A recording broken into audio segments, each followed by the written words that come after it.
Bismillahirrahmanirrahim. Bismillahirrahmanirrahim. Assalamualaikum warahmatullahi wabarakatuh. Tanpa saya buang masa, saya buka majlis dengan umul kitab Al-Fatihah. A'udzu billahi minasyaitonir rajim. Bismillahirrahmanirrahim. Alhamdulillahirabbil alamin. Arrahmanir rahim. Maliki yaumiddin. Iyyaka na'budu wa iyyaka nasta'in. Ihdinas siratal mustaqim. Siratal ladzina an'amta 'alaihim ghairil maghdubi 'alaihim waladdallin. Innal hamdalillah nahmaduhu wa nasta'inuhu wa nastaghfiruhu wa na'udzu billahi min syururi anfusina wa min sayyiati a'malina. Man yahdihilhu fala mudhillalah wa man yudlilhu fala hadiyalah. Wa asyhadu an la ilaha illallah wahdahu la syarikalah wa asyhadu anna Muhammadan abduhu wa rasuluh. Alhamdulillah, bersyukur kita kehadrat Ilahi kerana dengan limpah dan kurnianya dapat lagi kita bertemu lagi pada hari ini untuk siri kuliah online yang seterusnya. InsyaAllah pada hari ini kita akan membincangkan tajuk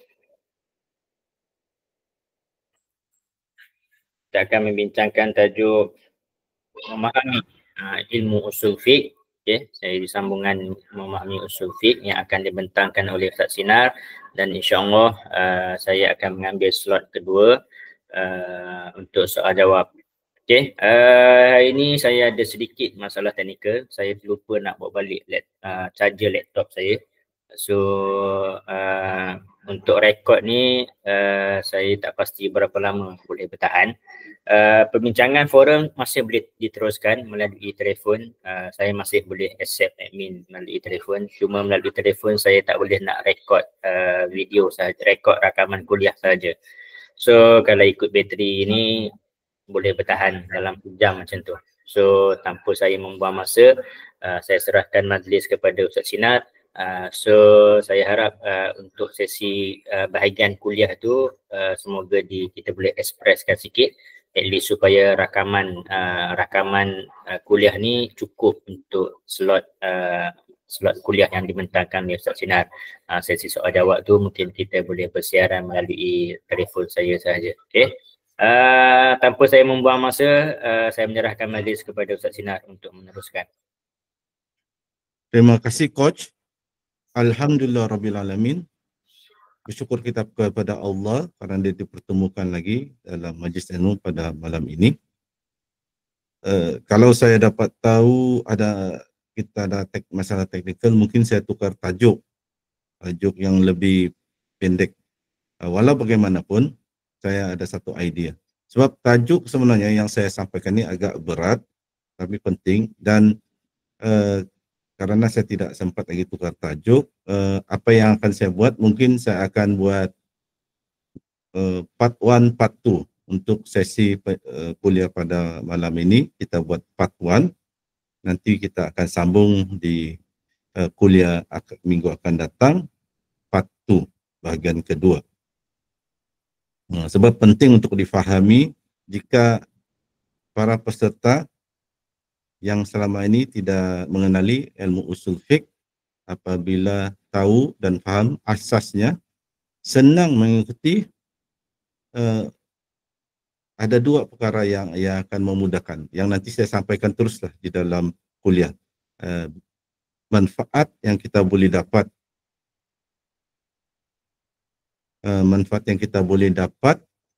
belajar ilmu usul fiqh ini, manfaat kepada orang awam dan juga manfaat khusus kepada peruqyah. Nanti saya akan terus sampaikan dalam kuliah ini, dan kuliah ini saya akan cuba ringkaskan, tapi dengan menjadikan dia bahagian 1 dan bahagian 2. Jadi saya buka slide.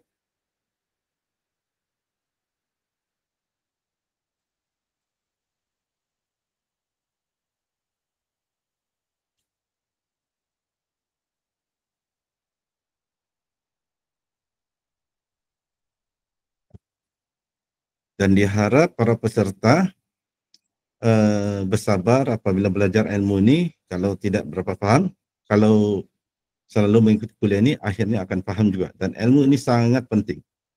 Sangat penting. Dan nanti akan bila masuk bahagian kedua minggu depan, akan lebih faham kenapa ilmu ini sangat penting kepada orang awam umumnya dan peruqyah khususnya. Okay, kita akan teruskan. Bismillahirrahmanirrahim.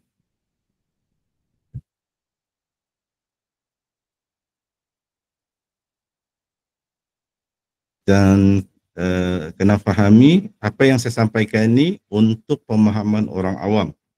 Jadi penyampaian dia berbeza. Ini bukan untuk penyampaian pelajar universiti atau orang yang dah tahu tentang usul fiqh ni secara mendalam. Atau ini yang orang-orang yang memang dah tahu, yang memang suka berdebat. Jadi ini bukan forum untuk berdebat. Ini untuk orang awam memahami apa itu usul fiqh supaya mereka faham, senang mengikuti kalau ada isu-isu agama.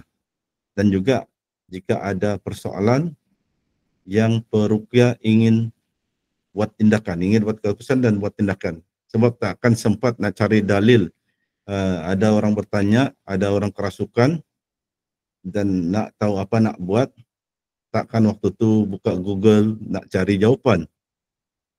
Jadi ini penting untuk sangat praktikal sebenarnya untuk orang awam yang level asas.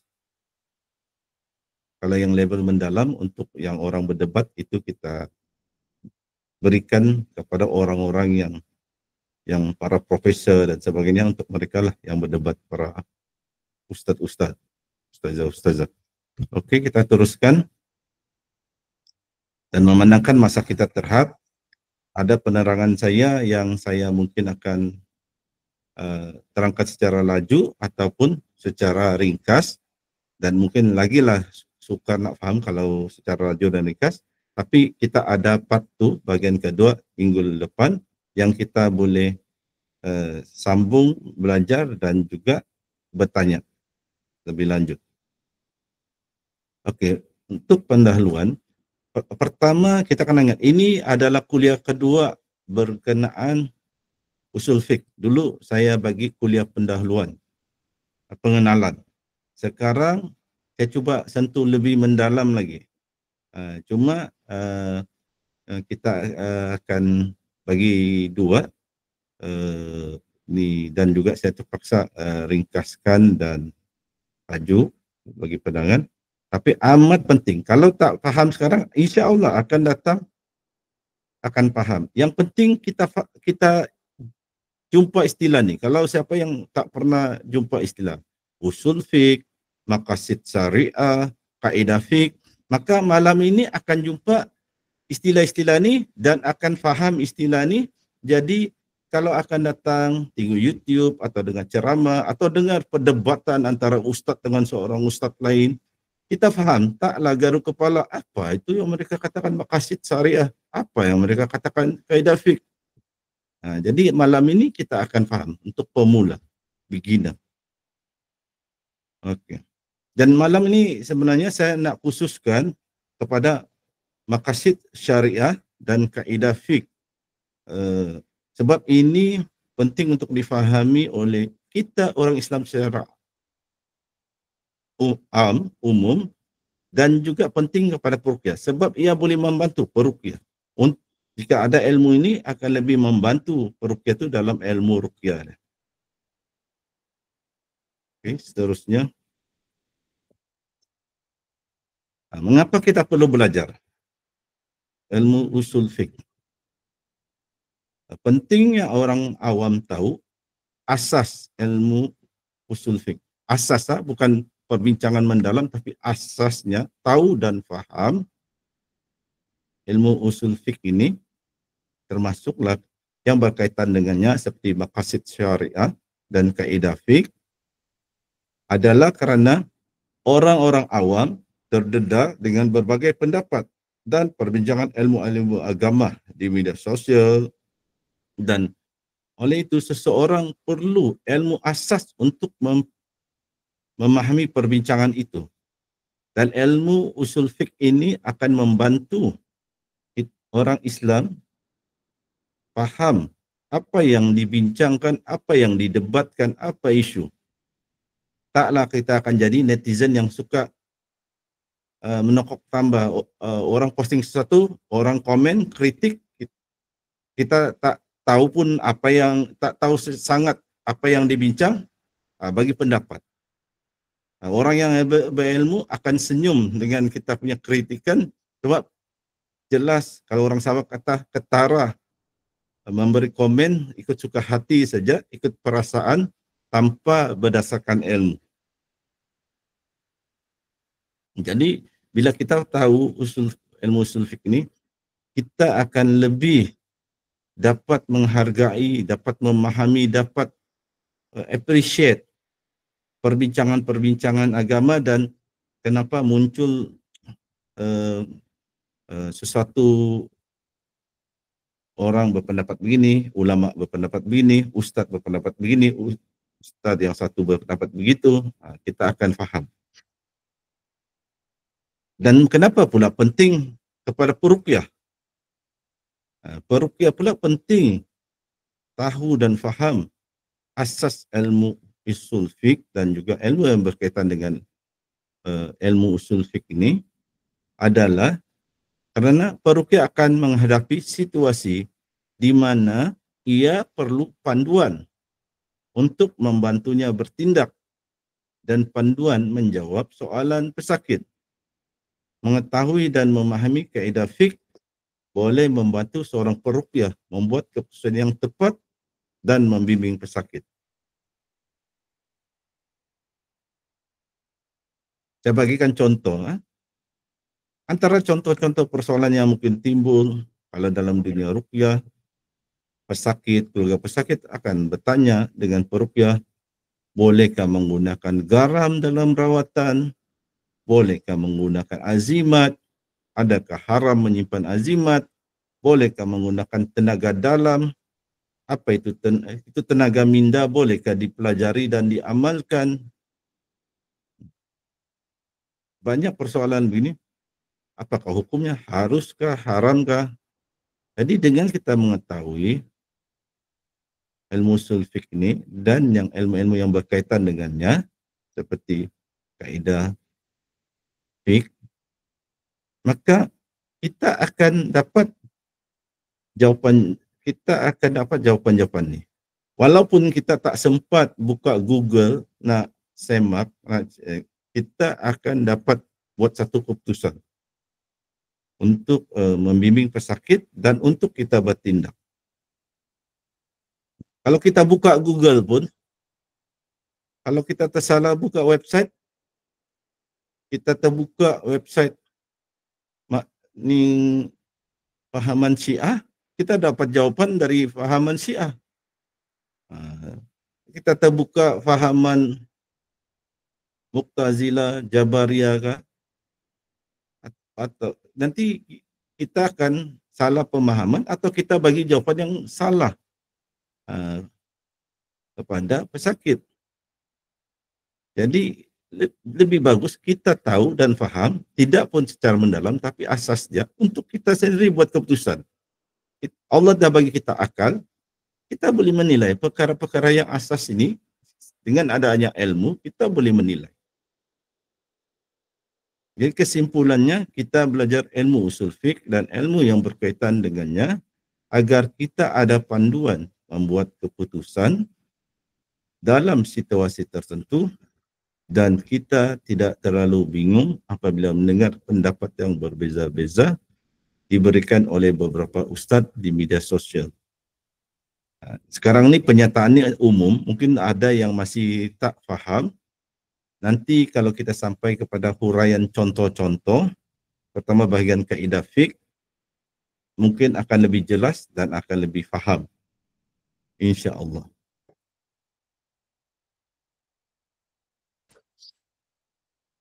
Jadi sepatutnya kuliah kita tumpuan pada kali ini adalah kita akan pelajari berkenaan apakah itu maqasid syariah dan penerangan lanjut berkenaan kaedah fiqh. Slide ni ada banyak, 46 slide, dan tidak semua slide akan dihuraikan dalam kuliah kali ini. Kita akan pilih slide-slide tertentu dan ada yang kita sentuh secara ringkas, ada mungkin yang kita terangkan lebih mendalam. Secara ringkas, maqasid syariah adalah berkenaan tujuan syariah atau undang-undang diwujudkan. Manakala kaedah fiqh adalah prinsip-prinsip am yang telah disusun oleh ulama berdasarkan kajian mereka berkenaan ayat-ayat Al-Quran dan hadis Nabi. Ingat tu, ada di tu sana, iaitu ulama setelah mengkaji ayat-ayat Al-Quran dan hadis Nabi, barulah mereka susun prinsip-prinsip am yang dinamakan kaedah fiqh. Bukan ulama ikut suka hati, tiba-tiba bermenung, termenung, penung, atau buka tabir di belakang dinding, terus dapat satu idea, tiba-tiba saya terus buat satu prinsip. Tidak, mereka ni ulama yang tahu bahasa Arab, nahu, tafsir Al-Quran, hadis Nabi, mereka kaji, barulah mereka susun prinsip-prinsip am yang dipanggil kaedah fiqh. Ini bukan suka-suka tanpa merujuk Al-Quran dan hadis. Ini kita kena faham.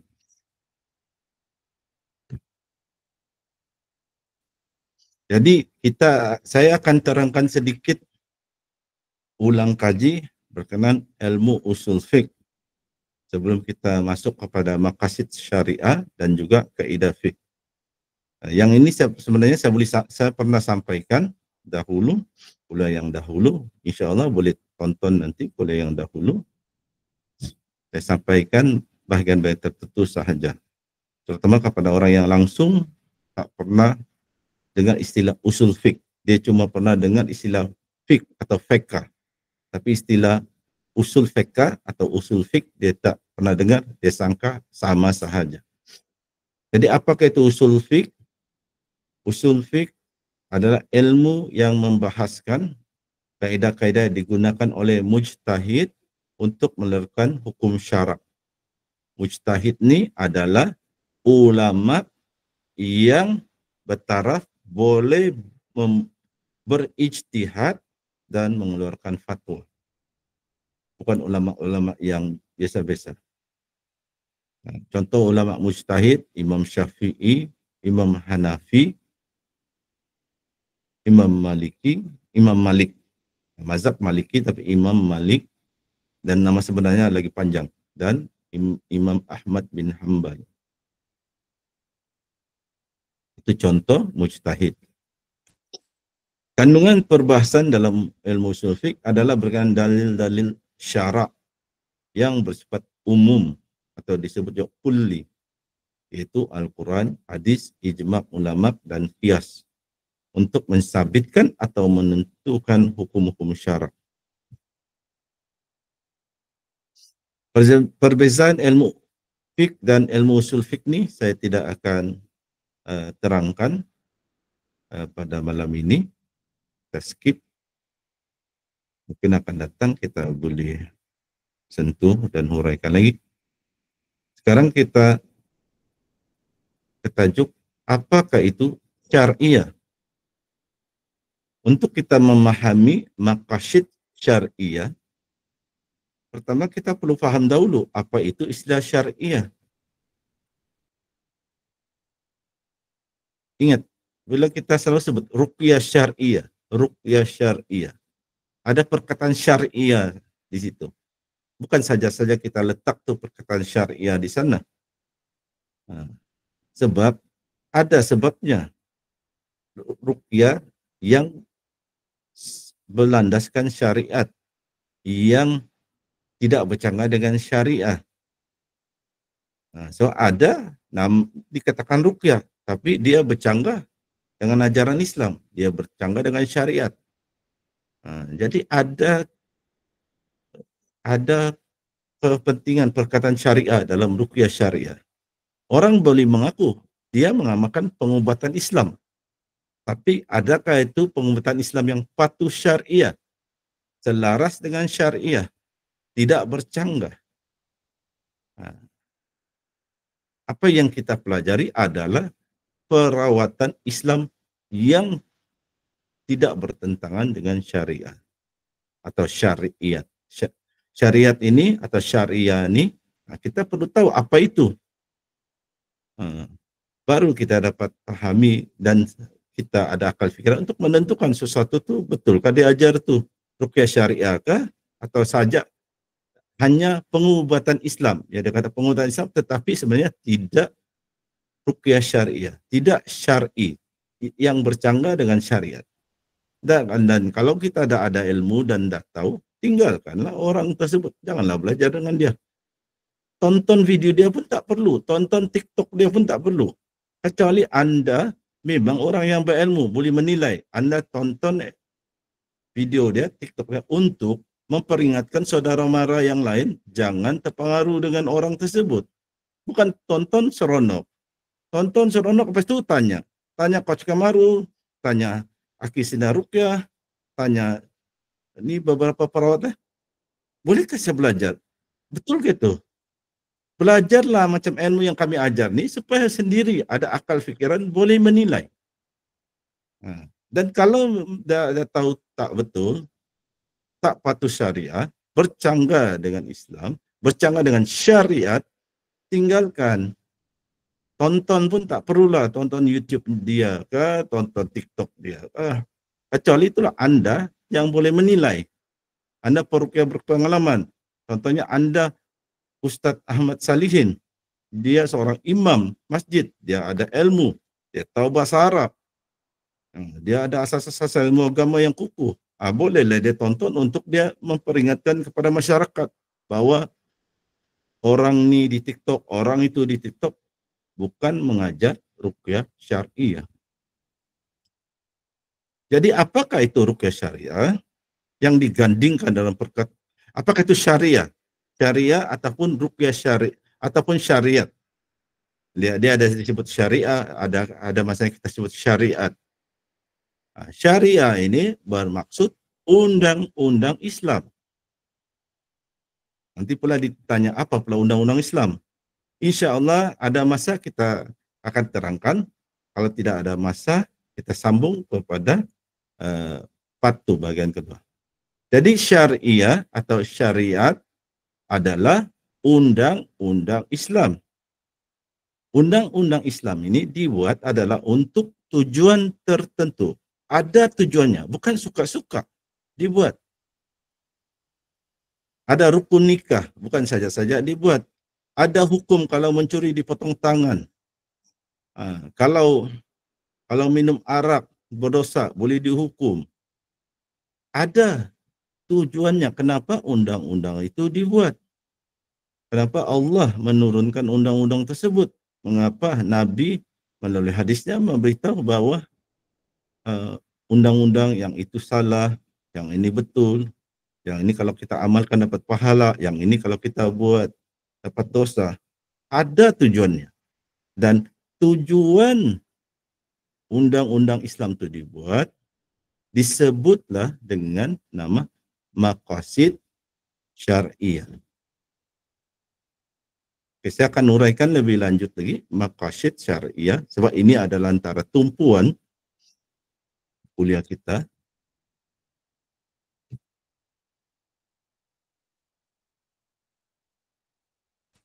Oke, maqasid syariah. Dan sebelum saya teruskan, nanti saya harap Coach Kamarul boleh type nanti bagi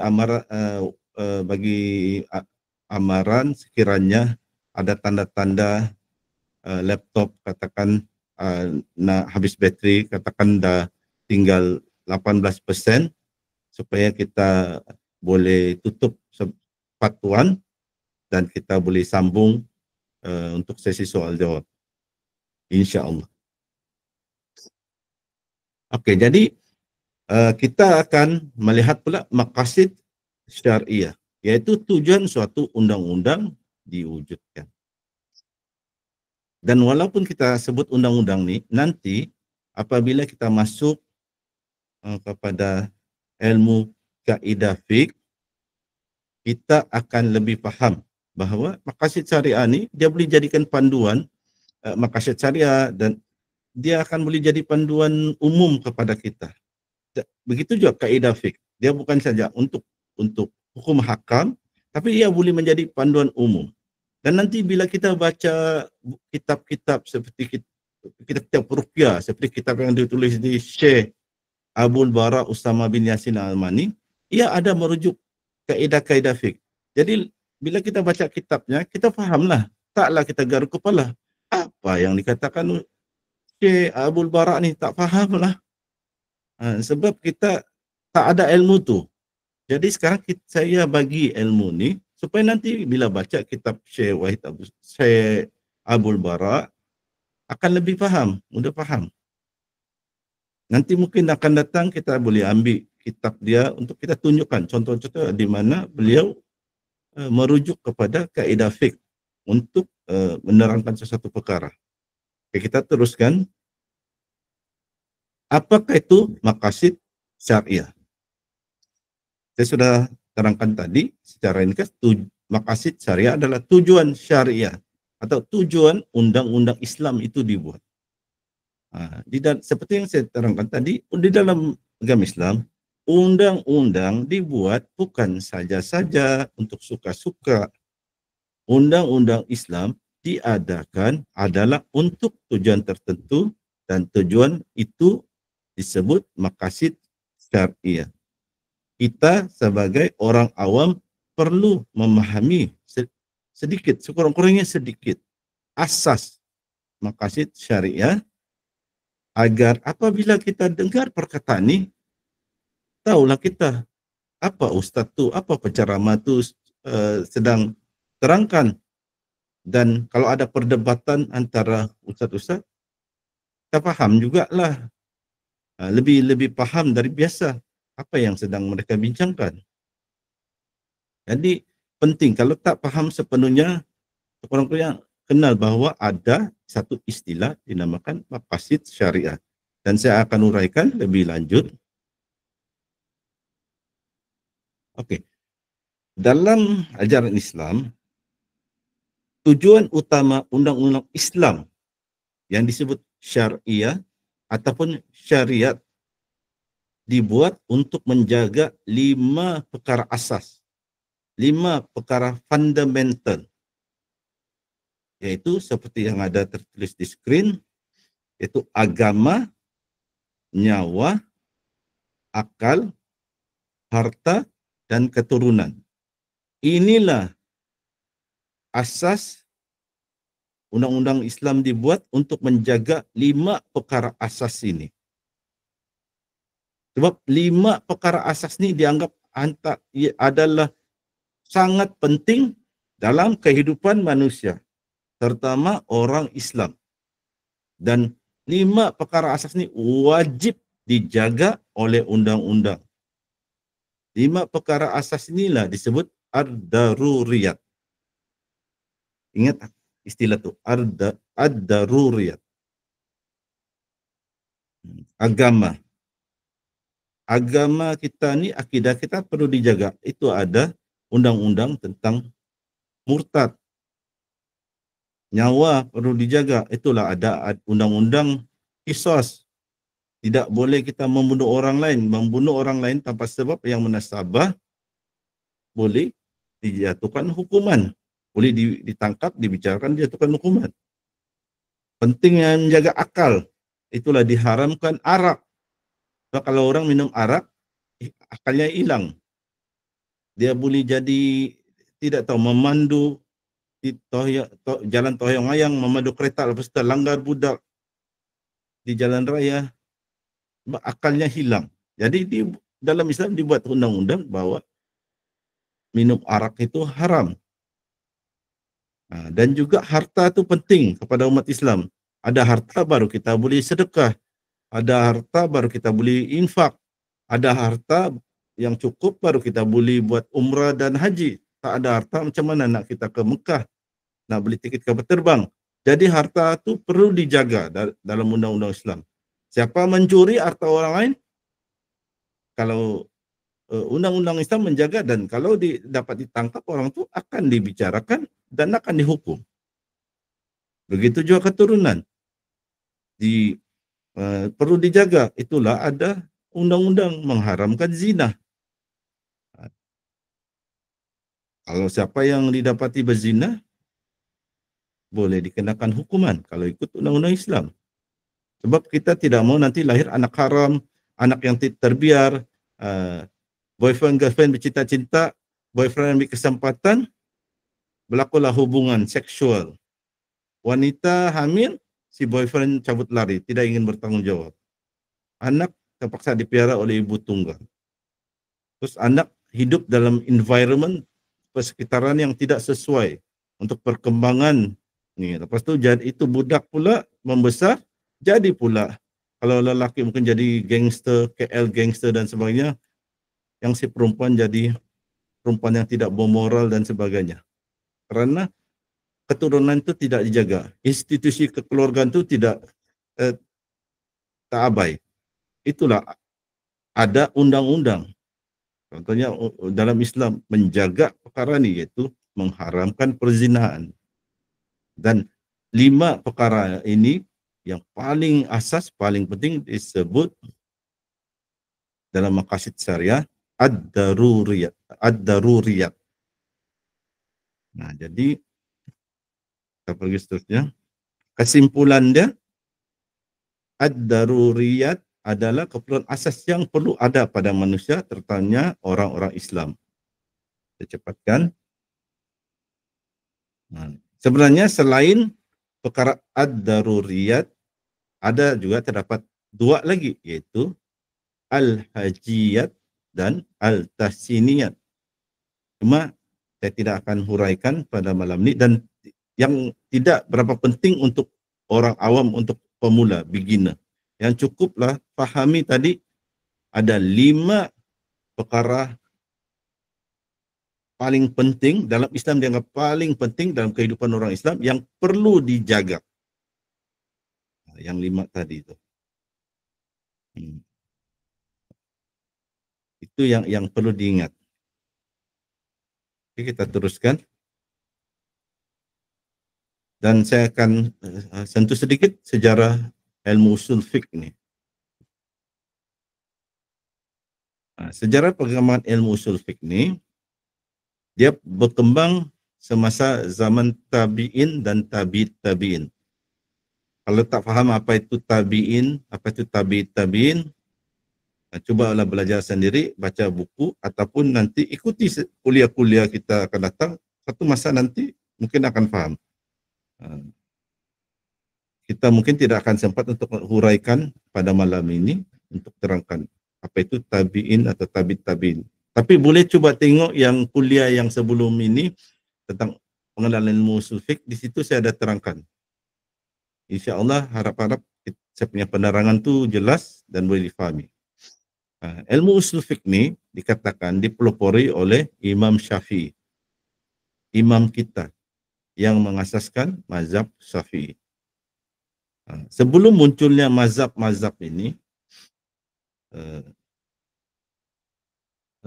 ada 2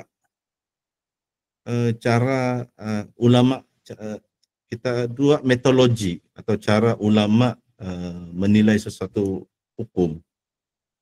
Dia sebut satu golongan ini disebut madrasah ahli ar-ra'i. Ia berpusat di Basra dan Kufah.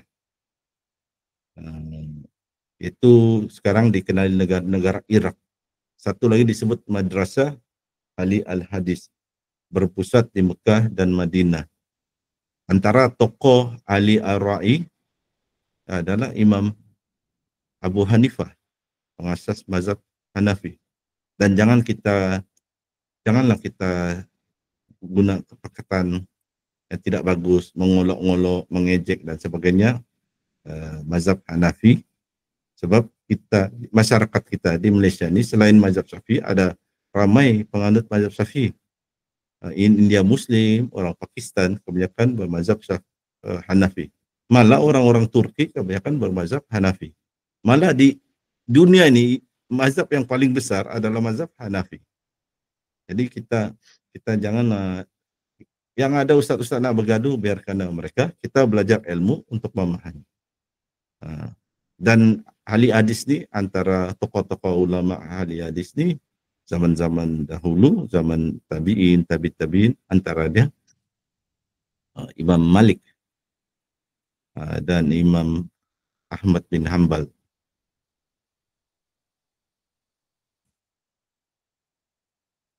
Okey, jadi daripada dua tadi tu, dua kumpulan, dua jamaah, dua madrasah, kalau bahasa Inggeris mereka sebut school of thought, maka muncullah, lahirlah beberapa mazhab. Mazhab yang bertahan, mazhab ni sebenarnya banyak, tapi yang bertahan sehingga ke hari ini ada 4 yang utama. Mazhab Hanafi, dan pengikut mazhab ini ramai di India, Pakistan dan Turki. Mazhab Maliki, pengikut mazhab ini ramai di Afrika Utara. Mazhab Syafi'i, pengikut mazhab ini ramai di Asia Tenggara, di Malaysia, Indonesia, Brunei. Dan yang keempat, mazhab Hambali. Pengikut mazhab ini ramai di negara-negara Timur Tengah. Dan keempat-empat mazhab ini, pengikut mazhab ini, kita digelar ahli sunnah wal jamaah. Dan itulah kita nak faham perkara ini supaya kita elakkanlah mengolok-olok, menyindir-nyindir, mengkritik-kritik yang mengeluarkan kata-kata kesat. Ada ahli sunnah wal jamaah ni kadang-kadang orang ringkaskan ASWJ, ASWJ, ahli sunnah wal jamaah. Ada orang olok-olok, orang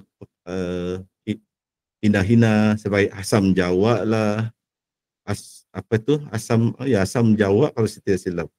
Ada, sedangkan orang yang mengikut 4 mazhab ini di kelompok ini dianggap ahli sunnah wal jamaah. Ya, ini kita kena fahami. Dan mazhab ni sebenarnya banyak, tapi yang bertahan sehingga sekarang ada 4 yang diikuti. Sebagai satu contoh, ada mazhab namanya mazhab Zahiri. Dia pupus lah mazhab ni, tidak ada pengikut dia. Tidak ada pengikut dia pada hari ini, mazhab ni. Jadi kita ringkaskan,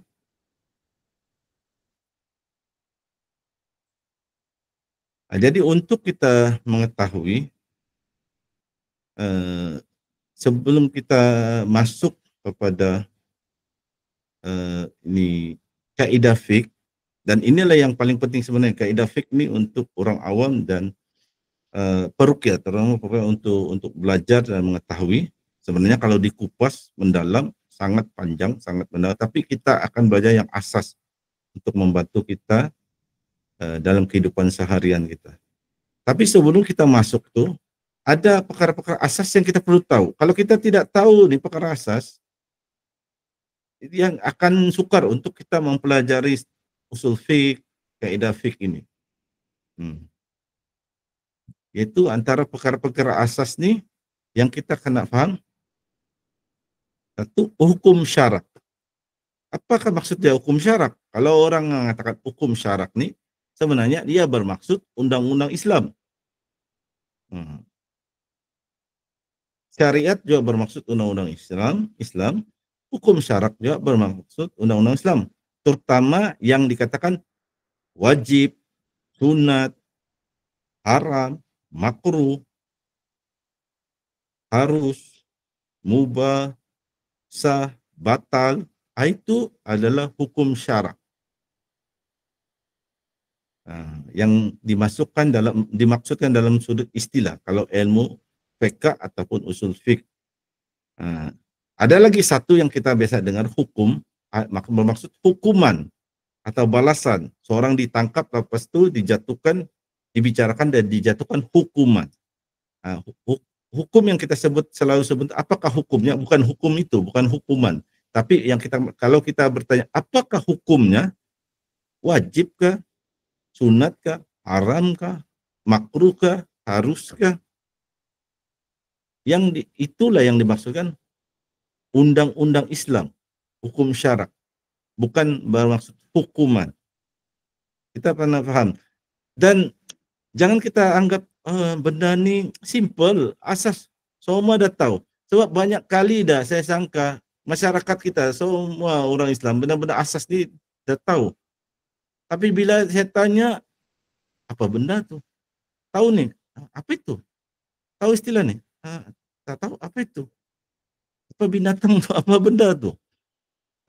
Ramai kita yang ada pernah belajar benda-benda ni, alhamdulillah. Tapi rupanya ramai di luar sana yang masih tak tahu. Jadi harap-harap bila kita belajar ni, kita bolehlah bantu. Ada saudara kita tak faham, kita bagi faham. Kenapa penting? Supaya mereka dapat menilai. Nanti nak pergi berubat dengan bomo tu, sesuai ke tidak sesuai? Bomo tu bagi azimat. Boleh guna ke tak boleh guna? Haram ke tak haram? Ilmu tenaga dalam, rawatan ilmu tenaga dalam, bolehkah tak boleh? Haruskah? Makruhkah? Haramkah? Sunatkah? Wajibkah? Jadi kalau kita tahu, kita boleh ajar.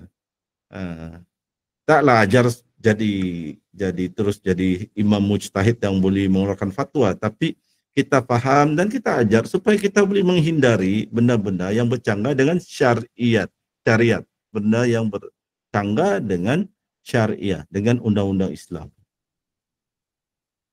Okey, yang seterusnya mukallaf. Istilah ni pun kalau orang-orang yang belajar agama tahulah, tapi ramai lagi yang tak faham ni mukallaf. Jadi kalau kita terangkan ni mukallaf, kalau orang tak tahu ni, jadi yang benda lain pun dia takkan faham. Kalau asas ni mukallaf pun dia tak faham. Jadi cuma hari ini malam ini saya ringkaskan. Ada masalah kita boleh huraikan lebih lanjut. Dan istilah-istilah ini penting difahami ijtihad. Ijtihad adalah pendapat ulama berkaitan suatu hukum. Mujtahid adalah ulama yang layak melakukan ijtihad. Kalau zaman moden ini, tapi dah meninggal dunia juga, Profesor Syekh Yusuf Qaradawi. Profesor Dr. Syekh Yusuf Qaradawi. Dia ramai mengatakan dia memang ulama yang dah tahap tahap mujtahid, dia boleh beri ijtihad dan dia boleh mengeluarkan fatwa. Ada lagi istilah ijma' ulama. Apabila disebut ijma' ulama, iaitu semua ulama sepakat suatu hukum atau suatu pendapat tu. Dan bila kita kata semua ulama, yang ulama mujtahid, ulama ataupun disebut ulama muktabar, bukan yang ulama-ulama yang kita anggap ulama yang biasa-biasa, yang ustaz-ustaz biasa. Ustaz-ustaz biasa banyak bercanggah pendapat, bergaduh pun ada, buat forum, membincangkan satu perkara, jadi bergaduh, sindir menyindir, serang personality. Yang kalau kita bilang ijma' ni artinya imam-imam besar, contohnya Imam Syafi'i, Imam Abu Hanifah, Imam Malik, Imam Ahmad bin Hanbal setuju sama pendapat berkaitan perkara itu. Itu yang dikatakan ijma' ulama. Ada pula disebut khilaf ulama, yaitu ada ulama berbeza pendapat berkenaan sesuatu hukum atau sesuatu perkara.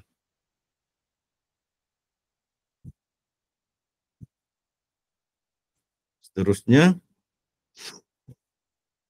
ada yang disebut pula jumhur ulama. Jumhur ulama iaitu ada perbezaan pendapat di kalangan ulama, tetapi majoriti ulama berpegang kepada satu pendapat atau satu hukum. Katakan ada perbezaan, satu mengatakan perkara ini harus, satu golongan mengatakan perkara itu makruh. Tapi contohnya majoriti ulama mengatakan hukumnya harus. Cuma minoriti ulama, sedikit saya ulama mengatakan makruh. Jadi yang mengatakan harus itu lebih ramai ulama, majoriti, kita panggil itu pendapat jumhur ulama. Saya ringkaskan, saya teruskan, saya lanjutkan saja. Jadi nih ada lagi nih, yaitulah zaman tabi'in, zaman tabi'in. Saya ringkaskan. Zaman tabi'in ini yaitu apabila Rasulullah sudah meninggal dunia, ada sahabatnya. Itu zaman sahabat, Khulafa ar-Rasyidin. 4 khalifah utama dalam Islam. Dan ada sahabat-sahabat yang pernah berjumpa Rasulullah, pernah belajar dengan Rasulullah sallallahu alaihi wasallam. Bila Rasulullah wafat, yang khalifah 4 khalifah ni, Khulafa ar-Rasyidin dan juga sahabat-sahabat mengajar orang-orang Islam lain, dan orang-orang Islam yang belajar dengan mereka jadilah ulama. Bila jadi ulama, mereka ni zaman mereka ni disebut zaman tabi'in. Terutama mereka tidak sempat hidup di zaman Rasulullah. Waktu mereka lahir dan hidup, Rasulullah sudah meninggal dunia, tapi mereka sempat berguru belajar dengan sahabat Nabi. Itu dikatakan zaman tabi'in. Zaman tabi'in pula ini adalah ulama-ulama yang dapat sempat belajar dengan orang ulama yang sempat belajar dengan sahabat Nabi. Sahabat Nabi waktu itu dah meninggal dunia. Mungkin dah lebih 100 tahun dah meninggal dunia, tak ada lagi sahabat Nabi. Umar dah meninggal. Tapi terdapat murid-murid daripada sahabat-sahabat Nabi yang waktu itu dah bertaraf ulama. Mereka mengajar kepada murid-murid mereka, dan murid-murid mereka pula menjadi ulama. Yang murid-murid mereka ni yang tak sempat belajar dengan para sahabat, sebab semua sahabat waktu itu dah meninggal, mungkin dah lebih 100 tahun, itu dipanggil zaman tabi'in. Dan zaman sahabat, tabi'in, inilah yang disebut golongan salaf atau salafus soleh, ulama salaf. Tapi kita kena faham, ulama salaf dia tidak sama makna dengan salafi ya. Salaf berbeza, walaupun dekat sama sebutan. Satu salaf merujuk kepada golongan ulama-ulama pada zaman tabi'in, zaman tabi'in. Satu lagi salafi. Salafi orang yang hidup zaman sekarang, yang mengaku mereka mengikut ajaran-ajaran ulama salaf. Sama ada betul mereka mengikut atau tidak, kita tidak bincangkan di sinilah. Itu ada forum dia di lain tempat. Jadi carta ini kita tengok secara ringkas sahaja. Zaman Rasulullah, zaman sahabat, zaman tabi'in, zaman tabi'in saya tidak akan huraikan. Ini pun saya tidak akan huraikan. Saya sudah huraikan juga tadi secara ringkas. Yang ini pun saya tidak akan huraikan. Hukum syarak saya telah terangkan tadi dan saya tidak akan sentuh secara mendalam tentang hukum syarak ni. Tapi apabila kita sebut hukum syarak ni ada 5, wajib, sunat, haram, makruh, harus. Sepatutnya ni kita dah faham. Diajar, sekolah rendah ada diajar, sekolah menengah ada diajar. Kalau sekolah pondok lagi lah ada diajar. Tapi jangan heran, cobalah nak kita meruqyah pesakit. Nanti kita tanya pesakit, kita tanya keluarga dia. Benda begini yang asas ni pun fundamental, mereka ada yang tak tahu. Jadi tugas kita sebagai pendakwa, kita ni peruqyah bukan sekadar peruqyah, juga pendakwa secara tidak langsung. Tugas kita menerangkan kepada mereka. Jadi kalau kita pun tak ada ilmu ni, apa yang kita nak terangkan? Nanti kita tak terangkan ajaran sesat. Macam ada satu petaraf ustaz, seorang muda. Lepas tu dia dapat masuk universiti lagi, ambil pengajian Islam. Tapi saya geleng kepala, saya dengar dia punya pendapat. Allah, saya nak kata bila dia masuk pada masyarakat payah ni, susah. Dan bila saya berdialog sama dia berdua saja di secara message apa, dia tetap pegang dengan pendapat dia. Antara dia berpendapat boleh panggil jin masuk ke dalam badan manusia. Tak salah dari segi hukum syarak. Kalau dia orang biasa tak apa, tapi dia ni sekolah dari sekolah agama, lepas tu masuk universiti. Bagaimana? Nanti kalau dia keluarkan fatwa, dia keluarkan pendapat dia pergi merawat orang, dia kata, jadi serba salah. Kita kata tak boleh, tapi orang akan ada ustaz tu kata boleh. Jadi itulah kita kena belajar ilmu ni supaya kita sendiri boleh menilai. Menilai. Taklah kita jadi ulama yang boleh mengeluarkan fatwa, tapi sekurang-kurangnya yang boleh membantu diri kita membuat satu keputusan yang tepat, membantu menasihati keluarga kita. Kita tak dapat menasihati masyarakat Malaysia ni keseluruhannya, nanti kita kena kutuk. Tapi kita nasihatlah keluarga kita, adik-beradik kita, sepupu kita. Kita kata, oh tak boleh tu berubat dengan orang yang satu tu, walaupun dia terkenal di TikTok. Sebab ada meragukan rawatan-rawatan dia. Dan kita boleh terangkan. Taklah, bila ditanya tak dapat jawab, terus tanya soalan kepada Coach Kamarul, tanya soalan kepada saya. Untuk jawapan tu nanti dibagi kepada orang lain. Tak salah, boleh tanya kepada saya, tanya kepada Coach Kamarul. Tapi masalahnya, kalau anda tak faham, anda ambil bulat-bulat jawapan kami, berikan kepada si penanya, orang lain di grup lain, tanya soalan. Lepas tu nanti diminta terangkan, atau ada orang petikaikan, anda tak dapat terangkan juga, soalnya tak faham. Jadi belajarlah ilmu ni secara inilah beransur-ansur lah. Sebab ilmu-ilmu begini ni bukan boleh, kalau kira betul bukan boleh dipelajari dalam masa sejam. Cuma kita ringkaskan untuk pemahaman asas. Jadi hukum syarak ni saya tidak akan huraikan, kebanyakan kita dah tahu apa itu wajib, apa itu sunat, juga dinamakan mandub atau mustahab. Saya tidak akan uraikan lah. Siapa yang masih tak berapa paham, nanti bacalah nota slide. Apa itu haram, apa itu makruh. Kita tahu. Harus. Yang selalu jadi perdebatan, harus atau makruh. Harus atau haram. Itu yang jadi selalu perbincangan dan perdebatan. Ini yang satu saya kena ingatkan, hukum syarak ada wajib, sunat, haram, makruh, harus. Ada 5. Dan bid'ah bukanlah hukum syarak yang ke-6. Hukum syarak ada 5 sahaja. Bid'ah bukan hukum. Sebab bid'ah ni ada yang dia banyak tafsiran dia. Ada yang maknanya dari sudut bahasa, ada yang makna dari sudut istilah. Jadi bukanlah asal orang kata sebut sesuatu itu bid'ah, dia terus jadi haram. Hukum dia haram. Tidak. Sebab ada bid'ah dari sudut bahasa. Kita bawa kereta, itu bid'ah dari sudut bahasa. Sebab zaman Nabi tidak ada kenderaan kereta.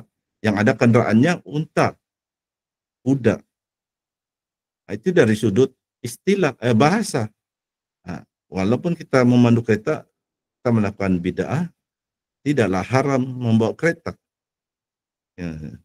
Cuma saya tidak akan panjang lebar ulas perkara ini, sebab bukan ini fokus kita.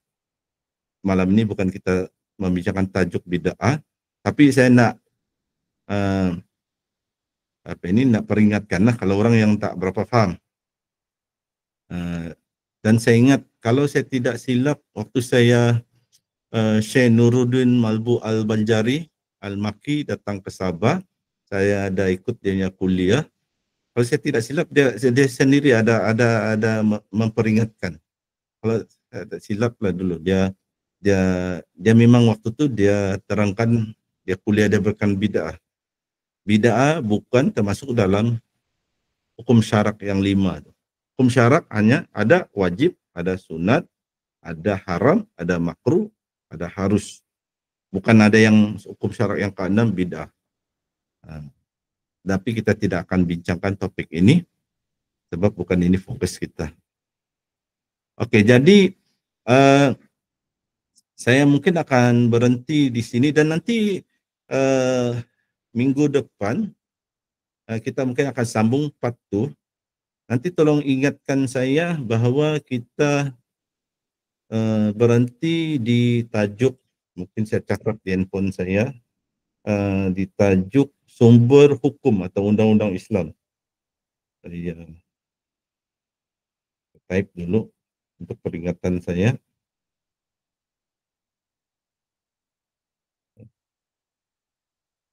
Sumber hukum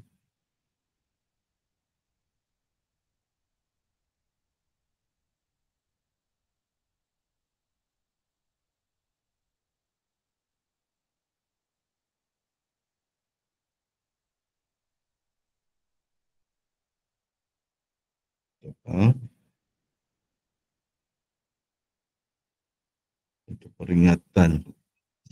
Saya tengok slide selepasnya apa. Sumber hukum ini yang slide ke-33, 34. Okey, mungkin part 1 ni saya berhenti setakat yang inilah sumber hukum ni akan dihuraikan di bahagian kedua part 2 mungkin minggu depan. Sebenarnya saya ada beberapa lagi yang menarik yang topik yang saya ingin sampaikan, tapi kita belajar ni jangan tergopoh-gopoh lah. Belajar ilmu agama ni jangan tergopoh-gopoh, yang penting kita faham.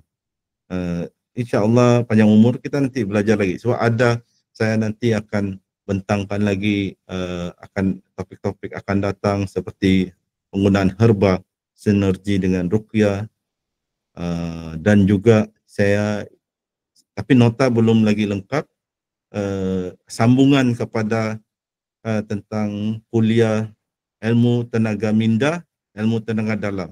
Dulu kita belajar sejarah dia, sekarang kita akan mengkaji lebih mendalam untuk kita tentukan kenapa adakah ilmu tenaga dalam, tenaga minda ini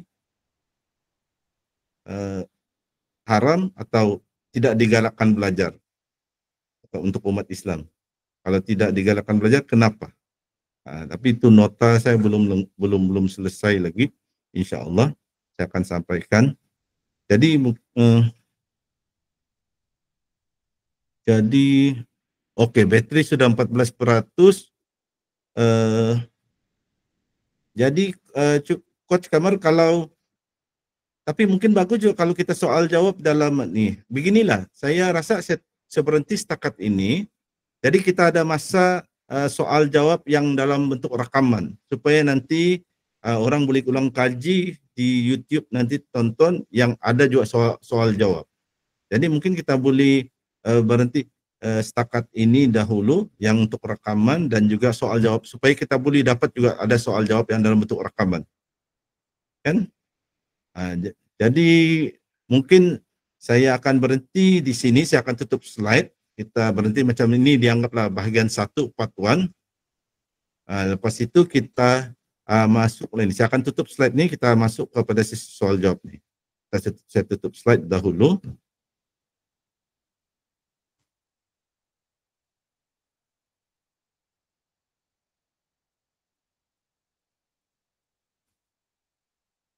Okey, dengan itu buat masa ini, malam ini, sehingga itu sahaja kuliah saya bahagian tentang usul fiqh. Kita belum lagi masuk kepada kaedah fiqh.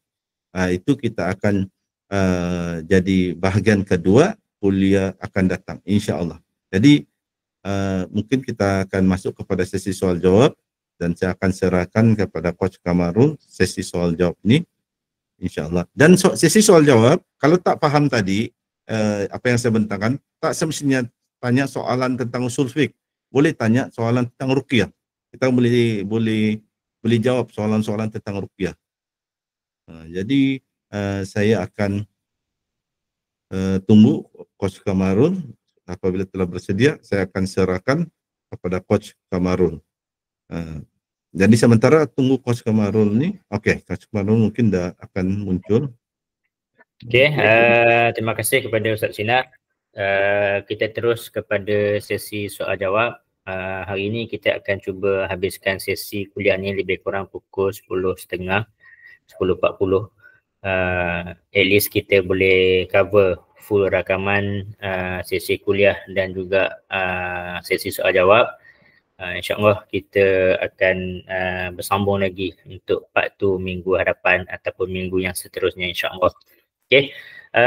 Kita buka kepada sesi soal jawab. Mungkin kalau ikut status bateri tinggal dalam 7 minit. Satu soalan penutup. Ada soalan? Okay. Tentang apa yang Ustaz Sina memperjelaskan tentang banyak perkara tentang ijma' ulama, jumhur ulama, sebenarnya dalam dunia ruqyah ni ini sangat penting dalam kita nak menentukan perawat mana yang mengikut syariat, perawat mana yang tidak mengikut syariat. Okay. Kaedah dalam rawatan ni banyak. Okay. So pelbagai-bagai pendapat. Okay. So pelbagai rujukan-rujukan. So sebab tu kalau saya masih menerima pendapat ataupun kaedah-kaedah yang dikongsikan oleh mana-mana perawat selagi mana ada rujukan. Okay, ada rujukan guru, ada rujukan kitab, ada rujukan sandaran ulama. Okay, so kita kena berpegang kepada tersebut. So misalnya kalaulah ada orang tu tidak mengatakan kaedah aura, gelombang, frekuensi. So kalau adakah benar itu kaedah-kaedah yang menepati syariat, boleh nyatakan kitab rujukan daripada mana, siapa guru rujukan yang mengajarnya, ataupun kalau yang paling cantik kita mendapat rujukan ulama mana yang mengajarkan kaedah tersebut. Contohlah, itu contoh. Saya tak ada masalah tentang dari segi kaedah. So sebab tu juga bab fiqh ni kita kena tengok penggunaan bahan-bahan semasa rawatan juga bergantung. Okey, saya rasa bateri saya pun dah memang tinggal 5 minit. So saya serahkan kepada Ustaz Sina sebagai kata-kata penutup lah. Ustaz Sina, tak boleh nak teruskan lagi ni. Terima kasih Coach. 1 minit saja kata-kata penutup. Okey, terima kasih Coach. Alhamdulillah Rabbil Alamin, bersyukur kita kerana kita dapat juga berjumpa pada malam ni walaupun ada sedikit masalah teknikal. Saya ucapkan terima kasih kepada semua yang hadir dan mohon maaf jika ada tersasul kata, terkasar bahasa. Itu saja daripada kami, daripada saya, dan kita insya-Allah kita nanti jumpa lagi pada kuliah-kuliah akan datang. InsyaAllah semoga kita panjang umur, murah rezeki, sehat, dapat berjumpa lagi pada sesi kuliah akan datang. Jadi dengan ini saya serahkan kepada Coach Kamarul. Silakan Coach. Okey, terima kasih. Sehingga kita berjumpa lagi. Kita tutup majlis dengan tasbih kifarah dan surah Al-As.